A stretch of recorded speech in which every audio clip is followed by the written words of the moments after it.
All right, all right, all right.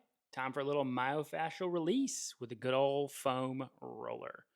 So we're going to start with our calves first and make sure that we are rolling from the Achilles tendon up to the back of the knee. We want to make sure that both the muscles and the tendons get a good little rollout. So we're going to go all the way to the Achilles, and we're going to make sure that we're kind of rolling our foot back and forth so that we make sure that we get all of the calf muscles. Oh, hey, this foam rolling video brought to you by the stick. I actually like this stick better for calves and actually quads. It allows me to put a little bit more point pressure in some areas that otherwise are pretty painful with the foam roller. And realistically, none of this should be painful. You can also get your anterior tib. Don't rub it on the bone, folks. Don't rub it on the bone. Anterior tib, for those of you who get shin splints, this is your one. And we're going to go to the quads.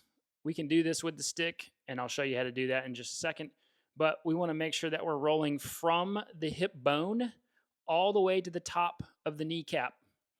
Hip bone to kneecap. And we want to make sure that we're kind of rolling our leg in and out and getting all of those quad muscles. We're going to spend about a minute each side, each area.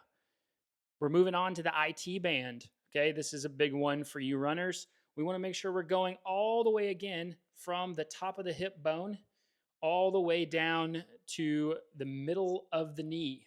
We can do this with a stick too. For those of you who have ever been on a foam roller and screamed like a baby, sometimes you prefer the stick. But we can also get our quads with the stick as well.